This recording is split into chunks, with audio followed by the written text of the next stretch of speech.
നമസ്കാരം, Tirurangadi today news അപ്ഡേറ്റിലേക്ക് സ്വാഗതം. വീടിന്റെ മുറ്റം മനോഹരമാക്കാൻ തിരഞ്ഞെടുക്കുന്ന സ്റ്റോൺസ് ഏറ്റവും ക്വാളിറ്റിയുള്ളത് വേണം. ഏറ്റവും അഫോർഡബിൾ പ്രൈസിൽ ഏറ്റവും ബെസ്റ്റ് ഡെസ്റ്റിനേഷനിൽ നിന്നും. ഫ്ലോറിംഗിൽ ഏറ്റവും best Pasco paving and euro tiles. നിർമ്മാണത്തിലെ സമാനതകളില്ലാത്ത ക്വാളിറ്റി, വിദഗ്ധരായ തൊഴിലാളികളും ഇൻസ്റ്റലേഷനിലെ കൃത്യതയും, കുറഞ്ഞ ചെലവിൽ വീട് നിർമ്മിക്കാൻ ആവശ്യമായ ലോക്ക് ബ്രിക്സിന്റെയും ഹോളോ ബ്രിക്സ്, AAC ബ്ലോക്സ്, ജാളികൾ എന്നിവയുടെയും ഗംഭീര കളക്ഷൻ. ഇതെല്ലാം ഇത്രയും വിലക്കുറവിൽ. നിങ്ങളുടെ മുറ്റങ്ങൾക്ക് പാസ്കോയുടെ ഉറപ്പ്. പാസ്കോ. വാർത്തകൾ വിശദമായി. മൂന്നിയൂർ പഞ്ചായത്തിലെ ബഡ്സ് സ്കൂൾ പ്രവർത്തനം ആരംഭിക്കാത്തത് ഭിന്നശേഷി കുട്ടികളിലും രക്ഷിതാക്കളിലും പ്രതിഷേധത്തിന് ഇടയാക്കുന്നു. പഞ്ചായത്തിലെ വെളിമുക്ക് കുഴിമ്പാട്ടുപാടത്ത് പഞ്ചായത്തിന്റെ സ്ഥലത്ത് വർഷങ്ങളെടുത്താണ് സ്കൂൾ കെട്ടിടത്തിന്റെ നിർമ്മാണം നടത്തിയത്.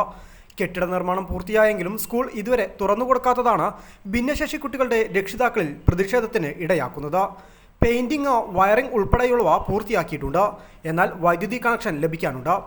സ്കൂൾ തുറക്കുന്നതിനായി ഭിന്നശേഷി കുട്ടികളുടെ രക്ഷിതാക്കൾ ഏറെക്കാലമായി ആവശ്യപ്പെടുന്നുണ്ട്. സ്കൂൾ തുറക്കണമെന്നാവശ്യപ്പെട്ട് അധികൃതർക്ക് പരാതിയും നൽകിയിരുന്നു.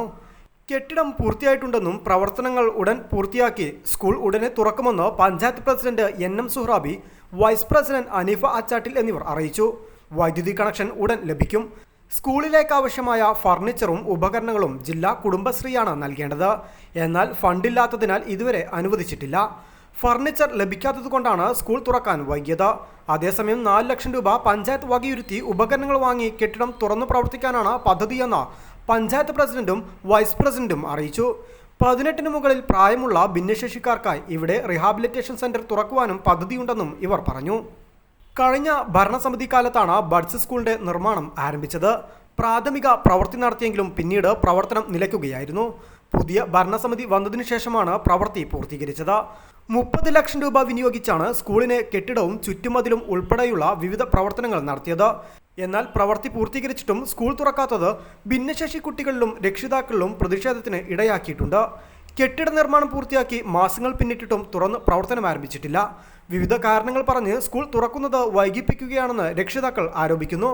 പഞ്ചായത്തിൽ ബഡ്സ് സ്കൂൾ ഇല്ലാത്തതിനാൽ ഭിന്നശേഷിക്കാരായ കുട്ടികളെ തൊട്ടടുത്ത പഞ്ചായത്തിലേക്കും ദൂരസ്ഥലങ്ങളിലെ ബഡ്സ് സ്കൂളിലേക്കുമാണ് അയക്കുന്നത്. സ്കൂൾ തുറക്കുന്നതിനുള്ള പ്രവൃത്തി ഒച്ചിഴയും വേഗത്തിലാണ് നടക്കുന്നത്. ഇത് കുട്ടികളോടുള്ള അവഗണനയാണെന്നാണ് രക്ഷിതാക്കൾ പറയുന്നത്. വീടുകളിൽ തളച്ചിടപ്പെടുകയാണ് ഇവർ. സ്കൂളിലേക്ക് അയക്കാൻ സാധിക്കാത്തതിനാൽ വീട്ടിൽ തന്നെ ഇരുത്തേണ്ടുന്ന അവസ്ഥയാണ്. അതിനാൽ തന്നെ രക്ഷിതാക്കൾക്ക് ജോലിക്ക് പോകാനും സാധിക്കാത്ത അവസ്ഥയാണ് ഇപ്പോൾ. കെട്ടിടം പ്രവൃത്തി പൂർത്തിയായിട്ടുണ്ടെങ്കിലും സ്കൂളിലേക്ക് ആവശ്യമായ ഫർണിച്ചറുകളും ഉപകരണങ്ങളും നൽകേണ്ടത് ജില്ലാ കുടുംബശ്രീയാണ്. എന്നാൽ ഫണ്ടില്ലാത്തതിനാൽ ഇതുവരെ അനുവദിച്ചിട്ടില്ല. ഫർണിച്ചർ ലഭിക്കാത്തതുകൊണ്ടാണ് സ്കൂൾ തുറക്കാൻ വൈകിയത്. അതേസമയം 4 ലക്ഷം രൂപ പഞ്ചായത്ത് വകയിരുത്തി ഉപകരണങ്ങൾ വാങ്ങി കെട്ടിടം തുറന്നു പ്രവർത്തിക്കാനാണ് പദ്ധതിയെന്ന് panchayat president NM Suhrabi, vice president Aneefa Achattil എന്നിവർ അറിയിച്ചു. News bureau, Tirurangadi.